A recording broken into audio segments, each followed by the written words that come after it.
question. We talk about it. That we've not only have we quoted these different scriptures, but we've also asked ourselves at different times and seasons about, why me? What did he see? What did he call me for? Or as David says, who am I and what am I doing here? So I think we do agree, right, that he knows and understands things about us that we didn't know and understand and probably still don't. Some speculate that Paul's point of reference in this passage was Corinth's famous bronze mirrors, or were famous at the time, known for their imperfect reflections. So that might have been what he was alluding to when he said, we can see this image, we can get glimpses or whatever, but it's imperfect, right? Now, certainly we see evidence of God in our lives, right? Whether it's in creation or whatever it is, things that happen, we see evidence of God. We get glimpses of him and his strength and his beauty and his might and his grace and all these different things. We have this silhouette or whatever you want to call it, this imperfect reflection. So I can't necessarily get my mind around it. But if Paul is accurate and we have the opportunity, the chance to know and understand God the way that we think he knows and understands us, well, that's I'm not sure what that feeling is.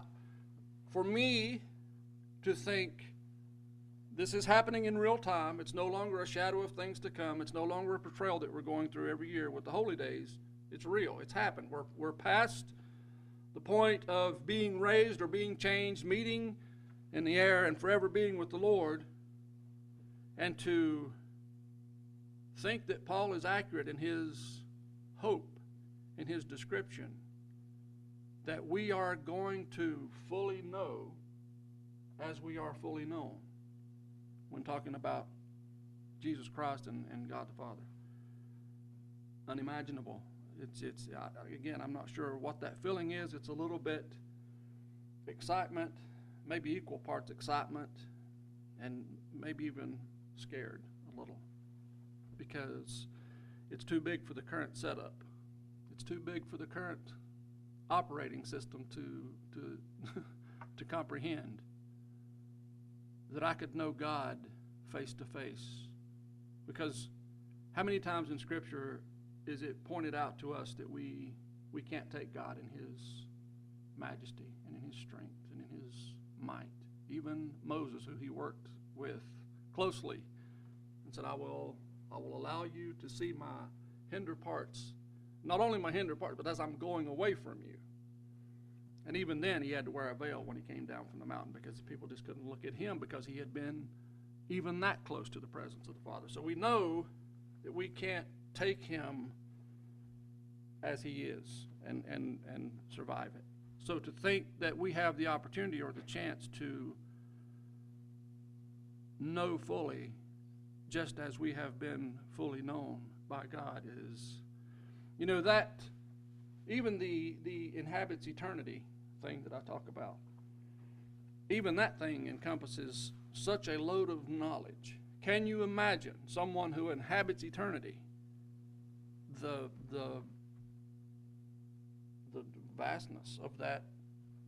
No, springs start popping. I can't get my head around it, but that's a load of knowledge.